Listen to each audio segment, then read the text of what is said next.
Commission যে কোনো সময় নির্বাচন আয়োজনের প্রস্তুত আছে বলে জানিয়েছেন প্রধান নির্বাচন কমিশনার এ.এম.এম. নাসির উদ্দিন। আগামী নির্বাচন ব্যালটে অনুষ্ঠিত হবে বলেও জানান তিনি।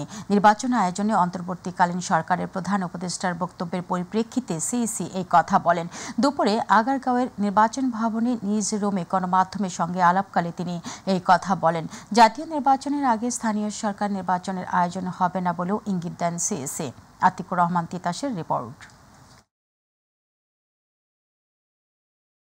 সোমবার জাতির উদ্দেশ্যে দেয়া ভাষণে নির্বাচন কবে হবে সে বিষয়টি পরিষ্কার করেন প্রধান উপদেষ্টা ডক্টর মোহাম্মদ ইউনূস। 2025 সালের শেষের দিকে নির্বাচন অনুষ্ঠান হয়তো সম্ভব হবে। প্রত্যাশিত মাত্রার সংস্কার যোগ করি তাহলে অন্তত আরও 6 মাস অতিরিক্ত সময় লাগতে পারে। প্রধান উপদেষ্টা ঘোষিত সময়সীমার মধ্যে ইসি নির্বাচন আয়োজনে প্রস্তুত কিনা ইসি ভবনে সাংবাদিকদের এমন প্রশ্নের জবাব দেন প্রধান নির্বাচন কমিশনার। মাননীয় প্রধান উপদেষ্টা গতকালকে যে ভাষণ দিয়েছেন, উনি যে ইন্ডিকেশনস দিয়েছেন, আমরা ফুললি অ্যালাইন্ড।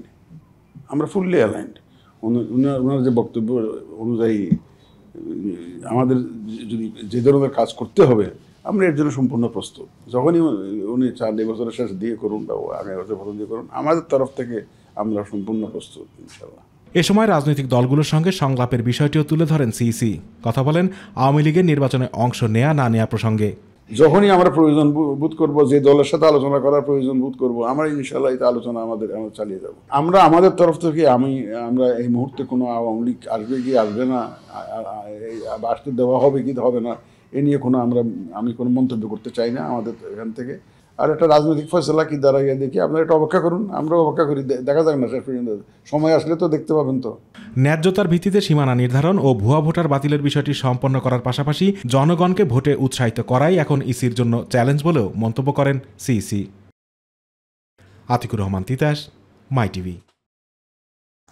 2026 সালে জুন কিংবা কাছাকাছি সময়ে অনুষ্ঠিত হতে পারে জাতীয় সংসদ নির্বাচন। প্রধান উপদেষ্টার বক্তব্যের উদ্ধৃতি দিতে গিয়ে এমন তথ্য জানান প্রেস সচিব শফিকুল আলম।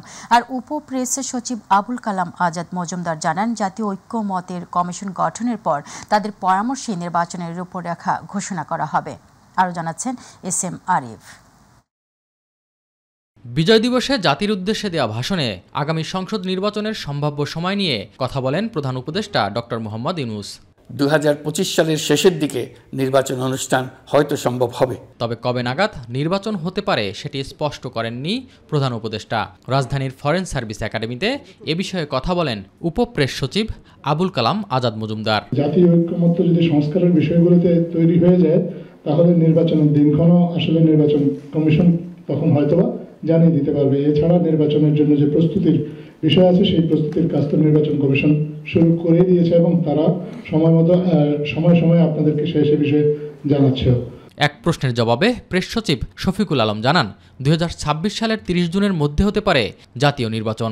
এক্সাক্ট ডেট কি এটা তো সত্যিকার অর্থে অনেক ক্ষেত্রে এটা ডিপেন্ড করবে রিফর্মের উপর, বাট উনি একটা মানে টাইম একটা দিয়ে দিয়েছেন। এর চেয়ে আর ক্লিয়ার রোড ম্যাপ আর কি হতে পারে? আপনি এক্সপেক্ট করতে পারেন যে ইলেকশন হচ্ছে 2026-এর জুনের 30 তারিখের মধ্যে।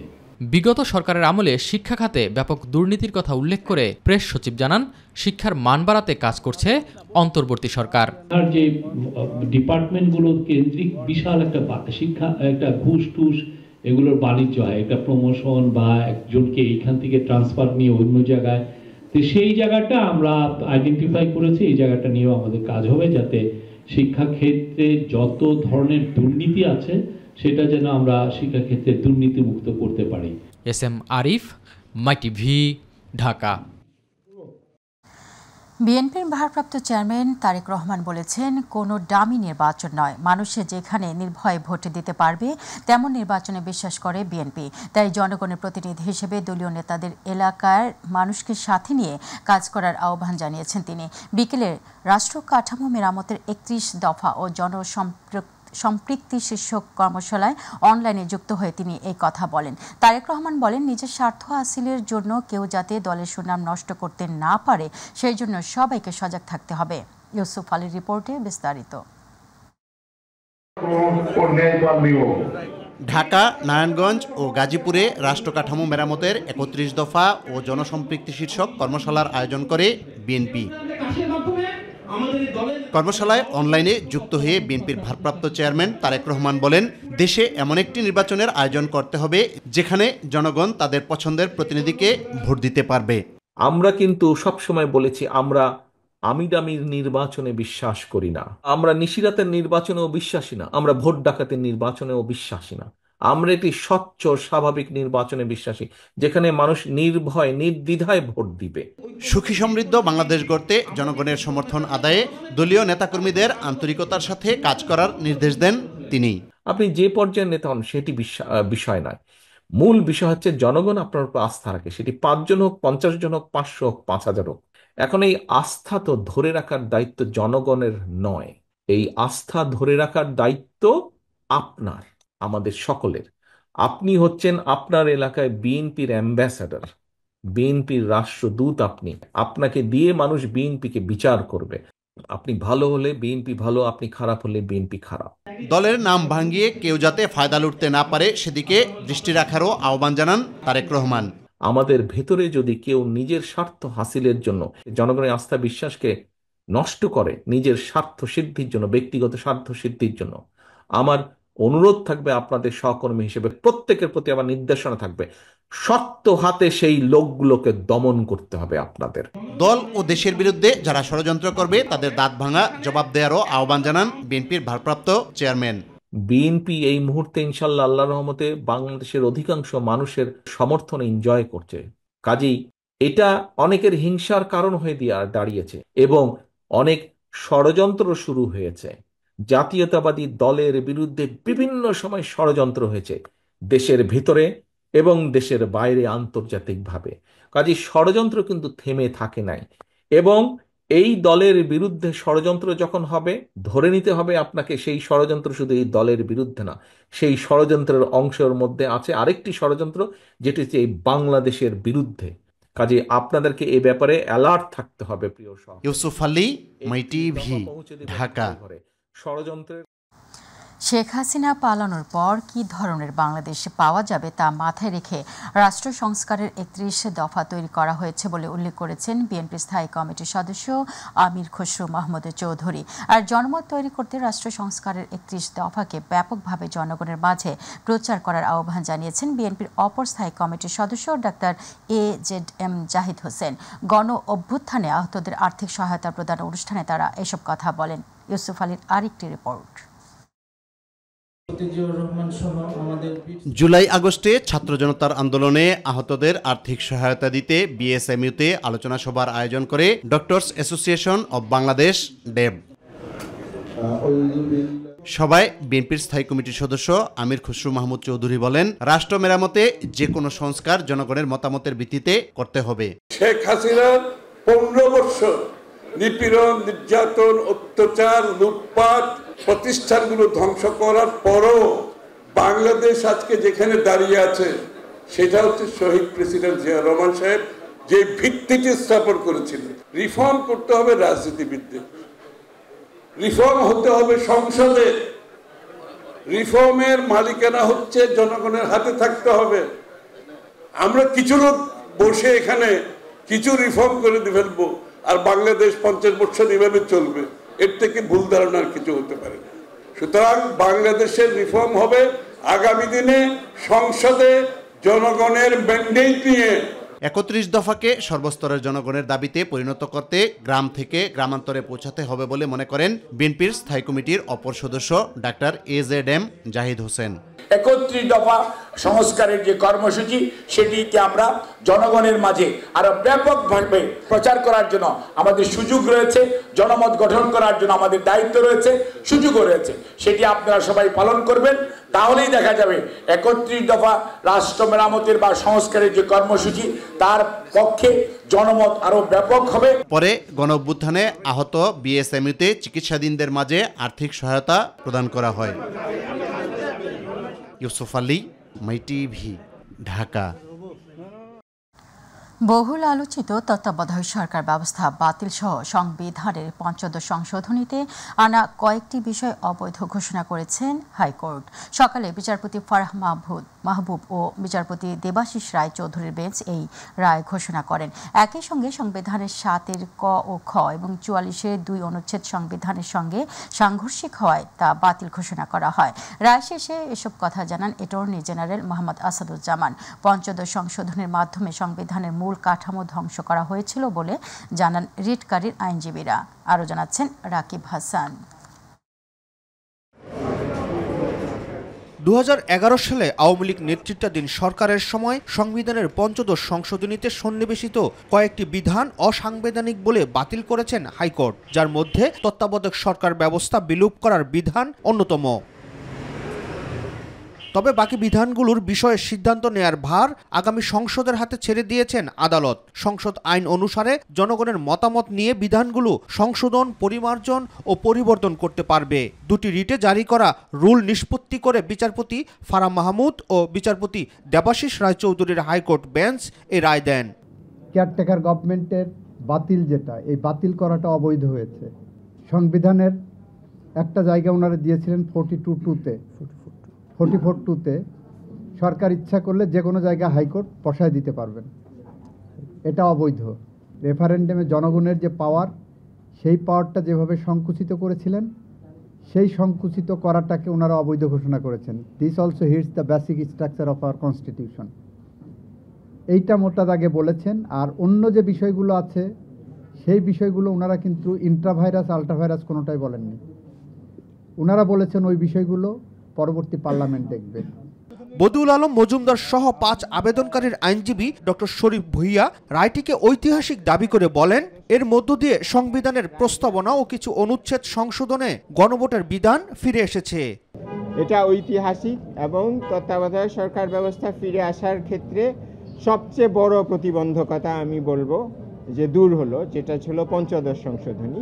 তবে তত্ত্বাবধায়ক সরকার ব্যবস্থা এখনই ফিরে এসছে বলা যাবে না, কারণ আপনারা জানেন এটাকে দুভাবে বাতিল করা হয়েছিল। কাজেই আজকে পঞ্চদশ সংশোধনী যেহেতু বাতিল হলো, সংসদের মাধ্যমে তত্ত্বাবধায়ক ব্যবস্থাকে যে বাতিল করা হয় সেই প্রতিবন্ধকতাটা আমরা আজকে পার হয়ে আসলাম। কিন্তু আমাদেরকে এখনও বিচারপতি খায়রুল হকের নেতৃত্বে যে রায়, সেটার পুনর্বিবেচনা এবং সেটা পরিবর্তিত হতে হবে তত্ত্বাবধায়ক সরকার ব্যবস্থা ফিরে আসার। আদালতের এই রায়ের মধ্য দিয়ে জনগণ খুশি জানিয়ে বিএনপির পক্ষে সিনিয়র আইনজীবী জয়নুল আবেদিন এবং জামায়াতের পক্ষে আইনজীবী অ্যাডভোকেট মোহাম্মদ শিশির মনির বলেন, জনগণের অধিকার কেড়ে নেওয়ার জন্যই সংবিধানের পঞ্চদশ সংশোধনী আনা হয়েছিল। সবচেয়ে ইম্পর্টেন্ট কথা বলছেন, গণতন্ত্র হলো আমাদের সংবিধানের মৌলিক কাঠামো, আর কেয়ারটেকার গভর্নমেন্ট বলছেন সংবিধানের মৌলিক কাঠামোতে রূপান্তরিত হয়েছে। কেন? কারণ কেয়ারটেকার গভর্নমেন্ট ছাড়া ফ্রি, ফেয়ার, ইম্পার্শিয়াল ইলেকশন করা যায় না। তারা যে সমস্ত আর্গুমেন্ট উল্লেখ করেছেন সেগুলো প্রত্যেকটাই যুক্তিযুক্ত এবং তার উপরে ভিত্তি করেই আদালত জাজমেন্ট দিয়েছেন এবং জনগণ তাতে খুশি, আমরাও খুশি। পঞ্চদশ সংশোধনী আইন চ্যালেঞ্জ করে গত 18ই আগস্ট সুশাসনের জন্য নাগরিকের পক্ষে বদিউল আলম মজুমদার সহ 5 জন বিশিষ্ট ব্যক্তি রিট করেন। প্রাথমিক শুনানি নিয়ে হাইকোর্ট গত 19 আগস্ট রুল দেন। এই রুলে ইন্টারভেনার হিসেবে বিএনপি, গণফোরাম, বাংলাদেশ জামাতে ইসলাম সংস্থা, ব্যক্তি সহ বেশ কয়েকজন যুক্ত হয়। রাকিব হাসান, মাইটিভি, ঢাকা। জুলাই আগস্টের গণহত্যা ও মানবতা বিরোধী অপরাধে জড়িত থাকার অভিযোগে দায়ের করা এক মামলার তদন্তের অগ্রগতি জানাতে আওয়ামী লীগের গ্রেপ্তার সাবেক মন্ত্রী, আমলা, বিচারপতি এবং রাজনীতিবিদ সহ 16 জনকে আন্তর্জাতিক অপরাধের ট্রাইব্যুনালে হাজির করা হয় আজ। পরে 16 আসামির পরবর্তী শুনানি 18 ফেব্রুয়ারি ধার্য করেন ট্রাইব্যুনাল। এদিকে শেখ হাসিনার বিরুদ্ধে তদন্ত শেষ করতে 2 মাস সময় দিয়েছেন ট্রাইব্যুনাল। আজ ট্রাইব্যুনালে গুম কমিশনের রিপোর্ট উপস্থাপন করে প্রসিকিউশন রিপোর্টে গুমের ঘটনায় শেখ হাসিনার সম্পৃক্ততার প্রমাণ পাওয়া গেছে বলে জানান চিফ প্রসিকিউটর। এ সময় শেখ হাসিনার বিরুদ্ধে ইন্টারপোলের রেড নোটিশ জারির অগ্রগতির বিষয়ে আইজিপির কাছে জানতে চান ট্রাইব্যুনাল। এছাড়া আওয়ামী লীগের সাধারণ সম্পাদক ওবায়দুল কাদের কিভাবে দেশ ছাড়লেন 15 দিনের মধ্যে পুলিশের কাছে ব্যাখ্যা চেয়েছেন ট্রাইব্যুনাল।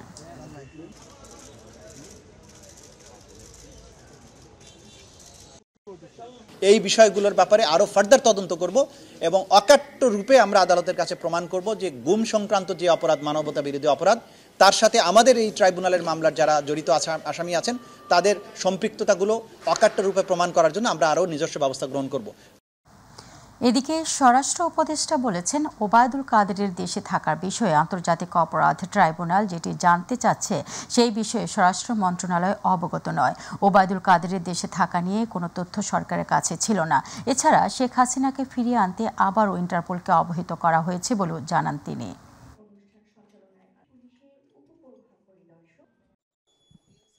3 মাস বাংলাদেশে লুকিয়েছিল, আমরা তো জানি না। আমরা যদি তারে জানতাম আমরা অবশ্যই ধরে ফেলতাম। যদি এর আগে ওই খবরটা ওনারা আমাদের দিতে পারতো যে উনি ওই জায়গায় লুকিয়ে আছে, আমরা অবশ্যই তারা ধরে ফেলতাম। আপনারা বলেন যে আপনারা একটা খবর দিচ্ছেন তাই ওই জায়গায় লুকিয়ে আছে, আমরা তারা ধরি নাই, বলেন এরকম একটা এক্সাম্পল দেন যে ওই জায়গায়। আর আপনি কোথেকে তো অন্যের আর বেশি খবর রাখে না, আপনারা অনুসন্ধানী সাংবাদিকতা করেন। আপনারা যেভাবে রিপোর্টটা দিচ্ছেন আমরা কি কোনো হিসেবে ছাড় দিচ্ছি? বলেন, যদি জানতো সাথে সাথে সে অ্যারেস্ট হয়ে যেত যদি তার লোকেশন জানা যেত। যেমন ধরেন আপনি দেখেন এই আগে সরকারের যে প্রাইম মিনিস্টার ছিল, ওনার আত্মীয় স্বজনের 16টা এমপি ছিল, উনি কিন্তু আগে সবকটারই ভাগাই দিছে,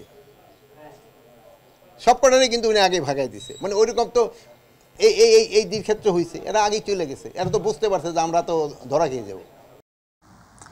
৮০,০০০ কোটি টাকা অনিয়ম ও দুর্নীতির অভিযোগে সাবেক প্রধানমন্ত্রী শেখ হাসিনা, তার বোন শেখ রেহানা, ছেলে সজীব আহমেদ ওয়াজেদ জয় ও মেয়ে টিউলিপ সিদ্দিকের বিরুদ্ধে অনুসন্ধানের সিদ্ধান্ত নিয়েছে দুর্নীতি দমন কমিশন দুদক। মঙ্গলবার থেকে তাদের বিরুদ্ধে অনুসন্ধানের কাজ শুরু হয়। দুদকের উপপরিচালক আক্তারুল ইসলাম সংস্থাটির প্রধান কার্যালয়ে অনানুষ্ঠানিক এক ব্রিফিংয়ে এই তথ্য জানান। রূপপুর পারমাণবিক বিদ্যুৎ প্রকল্প, বিশেষ আশ্রয়ণ প্রকল্প, বেফজা সহ 9টি প্রকল্পে এসব অনিয়ম দুর্নীতি হয়েছে বলে জানান দুদক কর্মকর্তা। জনাব শেখ হাসিনা, সাবেক প্রধানমন্ত্রী, গণপ্রজাতন্ত্রী বাংলাদেশ সরকার, ঢাকা অন্যান্যর বিরুদ্ধে ক্ষমতার অপব্যবহার, প্রতারণা, অনিয়ম ও দুর্নীতির মাধ্যমে 8টি বিভিন্ন প্রকল্পের আড়ালে 21,000 কোটি টাকা আত্মসাতের একটি অভিযোগ দুর্নীতি দমন কমিশনে দাখিল হয়েছে এবং সেই অভিযোগের বিষয়ে অনুসন্ধানের সিদ্ধান্ত গৃহীত হয়েছে। এছাড়া আরও একটি মেগা প্রকল্পে রূপপুর পারমাণবিক বিদ্যুৎ কেন্দ্রের নির্মাণের নামে প্রায় 59,000 কোটি টাকা লোপাটের অভিযোগও সাবেক প্রধানমন্ত্রী জনাব শেখ হাসিনা, তার ছেলে জনাব সজীব আহমেদ ওয়াজেদ জয়, তার ছোট বোন শেখ রেহানা ও তার ছোট বোনের মেয়ে টিউলিপ সিদ্দিকী ও অন্যান্যদের বিরুদ্ধে দাখিলকৃত অভিযোগের বিষয়েও অনুসন্ধানের সিদ্ধান্ত গৃহীত হয়েছে। বিডিআর হত্যাকাণ্ডে ন্যায় বিচার নিশ্চিতে আগামী 5 কার্য দিবসের মধ্যে কমিটি গঠন করা হবে বলে জানিয়েছেন স্বরাষ্ট্র উপদেষ্টা লেফটেন্যান্ট জেনারেল অবসরপ্রাপ্ত মোহাম্মদ জাহাঙ্গীর আলম চৌধুরী। সকালে সচিবালয়ে স্বরাষ্ট্র মন্ত্রণালয়ের সম্মেলন কক্ষে বিডিআর হত্যাকাণ্ডের বিষয়ে বিশেষ সংবাদ সম্মেলনে তিনি এই কথা বলেন। কমিটির সদস্য সংখ্যা 5, 7 কিংবা 9 জনও হতে পারে, যেখানে সশস্ত্র বাহিনীর সদস্যই বেশি থাকবে।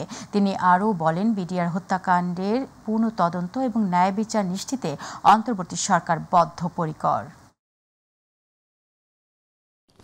শুধু স্বরাষ্ট্র মন্ত্রণালয়ের দায়িত্বপ্রাপ্ত উপদেষ্টা হিসাবেই নয়, একজন সাধারণ নাগরিক এবং সেনাবাহিনীর প্রাক্তন সদস্য হিসাবে আমি শুরু থেকেই বিডিআর হত্যাকাণ্ডের ন্যায় বিচার দাবি করে আসছি। বর্তমান অন্তর্বর্তীকালীন সরকার বৈষম্যহীন সমাজ ও রাষ্ট্র প্রতিষ্ঠার লক্ষ্যে জনগণের অধিকার, সুশাসন ও ন্যায় বিচার প্রতিষ্ঠা করতে বদ্ধপরিকর। সরকারি চাকরি সহ সব ক্ষেত্রে পুলিশ ভেরিফিকেশন তুলে দেওয়া হবে বলে জানিয়েছেন জনপ্রশাসন সংস্কার কমিশনের প্রধান আব্দুল মুঈদ চৌধুরী। সচিবালয় জনপ্রশাসন মন্ত্রণালয়ের সম্মেলন কক্ষে সচিবালয় বিটে কর্মরত সাংবাদিকদের সাথে মত বিনিময়কালে এই কথা বলেন। কমিশন প্রধান বলেন, পুলিশ ভেরিফিকেশন কোথাও থাকবে না, প্রত্যেক নাগরিকের পাসপোর্ট পাওয়ার অধিকার আছে। এছাড়া দলীয় ভিত্তিতে ক্যাডার পদে পদোন্নতি দেওয়ার বিষয়ে কমিশন প্রধান বলেন, উপসচিব থেকে উপরের পদে পিএসসির পরীক্ষার মাধ্যমে পদোন্নতির সিদ্ধান্ত নেওয়া হবে। আর যে কোটা ছিল তা 50% করে রাখা হবে। প্রশাসন ক্যাডারে 50% এবং অন্যান্য ক্যাডারে 50%। এখানে একটা জিনিস আছে, চাকরিতে মানে রিক্রুটমেন্ট বিভিন্ন ব্যাপারে পুলিশ ভেরিফিকেশন একটা ম্যান্ডেটরি, এটা আমরা রিকমেন্ড করতেছি, এটা থাকবে না, কোথাও থাকবে না। আপনি নাগরিক পাসপোর্ট নেবেন, আপনার নাগরিক অধিকার, আপনাকে পুলিশ ভেরিফিকেশন কেন বলতে? ইংল্যান্ডে পাসপোর্টের জন্য অ্যাপ্লাই করলে পোস্ট অফিসে পাসপোর্ট চলে আসে। Why I am a citizen. নৌ পরিবহন মন্ত্রণালয়ের উপদেষ্টা ব্রিগেডিয়ার জেনারেল অবসরপ্রাপ্ত ডক্টর সাখাওয়াত হোসেন বলেছেন, ভারত মুক্তিযুদ্ধের ইতিহাসকে অন্যভাবে দেখতেই পারে, এটা তাদের দৃষ্টিভঙ্গির ব্যাপার। তবে এটা একান্তই বাংলাদেশের আপামর মানুষের লড়াই। বাংলাদেশের স্বাধীনতা যুদ্ধ বিশ্বের বুকেই এক অনন্য উদাহরণ, যদিও সেই যুদ্ধে ভারত সহায়তা করেছে। সকালে সিলেট মেরিন একাডেমির কুচকাওয়াজ অনুষ্ঠানের প্রধান অতিথি হিসেবে যোগ দেন নৌ পরিবহন উপদেষ্টা। সিলেট মেরিন একাডেমির মাঠে ক্যাডেটদের সালাম গ্রহণ করেন নৌ পরিবহন মন্ত্রণালয়ের উপদেষ্টা ব্রিগেডিয়ার জেনারেল অবসরপ্রাপ্ত ডক্টর এম সাখাওয়াত হোসেন। এ সময় সিলেট একাডেমিতে নটিক্যাল ও ইঞ্জিনিয়ারিং ক্যাডেটদের গ্র্যাজুয়েশন প্যারেড অনুষ্ঠিত হয়। এই 16 ডিসেম্বরের এবং এই 9 মাসের যুদ্ধ কিন্তু বাংলাদেশের যুদ্ধ। আমি শুধু এটুকু মনে করি যে এটা আমাদের যুদ্ধ, আমাদের যুদ্ধটি আমরা শুরু করেছিলাম, আমাদের যুদ্ধটি আমরা সমাপ্ত করেছি। সেখানে সাহায্য সহযোগিতা ডেফিনেটলি ভারতের ছিল, এতে কোনো সন্দেহ নেই। আমরা সেটাও স্মরণ করি এবং সবসময় স্মরণ রাখি একটা ফ্রেন্ডলি কান্ট্রি হিসেবে। এখন ওটা যদি ওনারা অন্যভাবে ইতিহাসে দেখেন সেটা ওনাদের ব্যাপার। আমরা আমাদের ইতিহাসে মনে করি আমাদের এই মুক্তিযুদ্ধ বিশ্বের অন্যতম শ্রেষ্ঠ ঘটনা যা ঘটেছে বিশ্ব ইতিহাসে। আজ 17 ডিসেম্বর খুলনা হানাদার মুক্ত দিবস। 1971 সালের 16 ডিসেম্বর বাঙালির বিজয় অর্জিত হলেও পাক বাহিনীর কবল থেকে খুলনা মুক্ত হয়েছিল 17 ডিসেম্বর। এই দিনে শিরোমণি এলাকায় মুক্তিসেনাদের কাছে 3000 পাক বাহিনী আত্মসমর্পণ করে। প্রতিনিধি শিশির রঞ্জন মল্লিকের রিপোর্ট, জানাচ্ছেন আতিকুর রহমান তিতাস।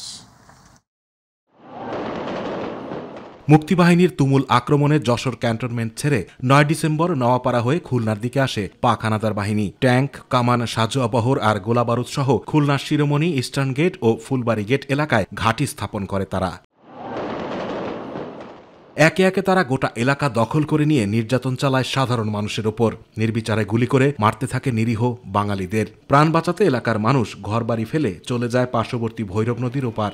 একসময় জনশূন্য হয়ে পড়ে ওই এলাকা। যখন পাক হানাদার বাহিনী যুদ্ধ করে মুক্তিযোদ্ধাদের সাথে টিকতে না পেরে যশোর ক্যান্টনমেন্ট তারা ছেড়ে খুলনা অভিমুখে রওনা হয়, পশুর গুলিগুল্লায় এখানে কোনো লোকজন জনশূন্য বসতি ছিল। 71 সালের 12 ডিসেম্বর সকালে হঠাৎ করেই পাক সেনাদের এই ঘাঁটিতে চারদিক থেকে আক্রমণ চালায় মুক্তিযোদ্ধারা। মিত্রবাহিনী ও মুক্তিসেনাদের 5 দিনের সারাশি আক্রমণে দিশেহারা হয়ে শেষ পর্যন্ত পরাজিত হয় পাক বাহিনী। 17 ডিসেম্বর শিরোমণি এলাকায় 8 নং সেক্টর কমান্ডার মেজর মঞ্জু ও মিত্রবাহিনীর প্রধান KM সিং এর কাছে পাক বাহিনী আত্মসমর্পণ করে। এইখানে একটা গোডাউন আছে, এই গোডাউনে নারী এবং পুরুষ আইনা এখানে আটকাই রাখতো এবং টর্চিং করতো, বিভিন্ন নির্যাতন করে এবং পুরুষদের পরে অত্যাধিক অত্যাচার করে।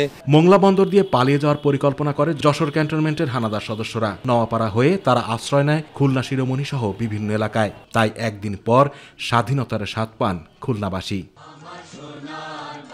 আতিকুর রহমান তিতাস, মাই টিভি।